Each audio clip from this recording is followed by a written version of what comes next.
સુરત મનપા દ્વારા શહેરના પશ્ચિમ ઝોનમાં આવતા રાંદેર અને અડાજણ સહિતના વિસ્તારોમાં પાણી કાપ રાખવામાં આવ્યો છે। આગામી 4 અને 5 ફેબ્રુઆરી દરમિયાન પાણી કાપની જાહેરાત કરવામાં આવી છે।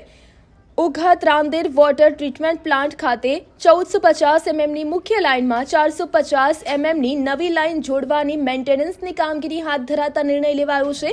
4 તારીખે રાંદેર અને અઠવા ઝોનના અસરગ્રસ્ત વિસ્તારોમાં પાણીનો પુરવઠો સંપૂર્ણપણે બંધ રહેશે, જ્યારે 5 ફેબ્રુઆરીએ બપોરે 12 વાગ્યા પછી પાણી તો આવશે, પરંતુ તે ધીમા પ્રેશરથી મળવાની શક્યતા છે, જ્યારે 6 ફેબ્રુઆરીએ તમામ વિસ્તારોમાં રાબેતા મુજબ પાણી પુરવઠો શરૂ કરી દેવામાં આવશે।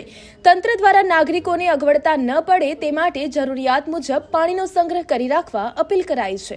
કૃણાલ શેલર, સુરત મહાનગરપાલિકા કોર્પોરેટર, પાણી સમિતિ ઉપાધ્યક્ષ। સુરત મહાનગરપાલિકામાં આવેલ ઉગત રાંદેર વારીગૃહમાં મેન્ટેનન્સના કામના કારણે 4 તારીખે રાંદેર ઝોન વિસ્તારના અને અઠવા ઝોન વિસ્તારમાં અને 5 તારીખના બપોરે 12 વાગ્યા પછી ઓછા પ્રેશરથી પાણી મળવાની શક્યતા છે।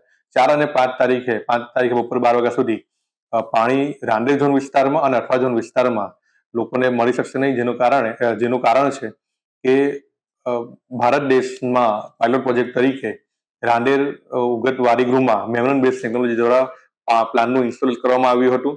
આ પ્લાન્ટ રીત થતા તેને રેગ્યુલર કરવા માટે, કાર્યરત કરવા માટે 1450 mmની લાઇન, હયાત લાઇનમાં 450 mmની લાઇનનું જોડાણ કરવા માટે આ પ્લાન્ટને 1 દિવસ પૂરતો બંધ કરવામાં આવ્યો છે। 5 તારીખે બપોર 12 વાગ્યા પછી ઓછા પ્રેશરથી પાણી આપી શકાશે, પરંતુ 4 અને 5 તારીખે પાણી કાપ રહીને 6 તારીખથી રાબેતા મુજબ દરેક શહેરીજનોને પાણી મળશે।